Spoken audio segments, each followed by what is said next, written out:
जम्मू कश्मीर के पुलवामा में हुए आतंकी हमले के 7 दिन तक चुप रहने के बाद कांग्रेस ने प्रेस कॉन्फ्रेंस करके प्रधानमंत्री नरेंद्र मोदी पर जमकर निशाना साधा।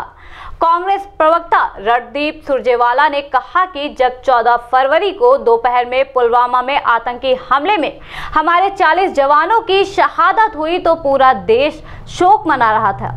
उस समय प्रधानमंत्री मोदी शाम तक कॉर्बेट पार्क में एक फिल्म की शूटिंग में व्यस्त थे।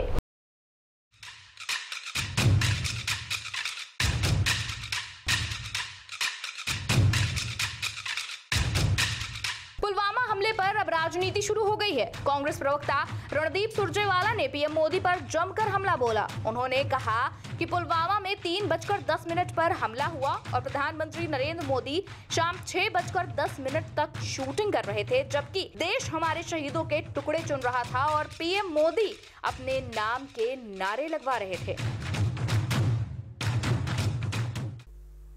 जब पूरा देश गुरुवार को 14 फरवरी 2019 को पुलवामा में 3:10 पर आतंकी हमला होता है जिसमें हमारे 40 जवान शहीद हो जाते हैं, पूरा देश उस सदमे से जूझ रहा था और देश के प्रधानमंत्री श्री नरेंद्र मोदी रामनगर नैनीताल के अंदर कॉर्बेट नेशनल पार्क में फिल्म की शूटिंग कर रहे थे। धनगढ़ी गेट से जैसे ही उनका काफिला बाहर निकला तो वहां स्थानीय लोगों ने नरेंद्र मोदी जिंदाबाद के नारे लगाए। आतंकी हमले में जवानों की शहादत के बाद देश के घरों में चूल्हे बंद थे और पीएम उत्तराखंड के रामनगर के गेस्ट हाउस में चाय नाश्ते का लुत्फ उठा रहे थे। पीडब्ल्यूडी गेस्ट हाउस पहुंचे और वहां रुककर चाय नाश्ता किया। सुरजेवाला का पीएम पर हमला यही नहीं रुका। उन्होंने कहा कि प्रधानमंत्री नौका विहार करते रहे, उनकी सभाएं भी नहीं रुकी। यही नहीं, मोदी जी डिस्कवरी चैनल के मुखिया वे उनके कैमरा क्रू के साथ खुद के प्रचार प्रसार और घड़ियालों को बोट राइड में निहार रहे थे। कांग्रेस प्रवक्ता ने सरकार से अपील की है कि हम पुलवामा के कायराना हमले पर निर्णायक कार्रवाई की मांग करते हैं।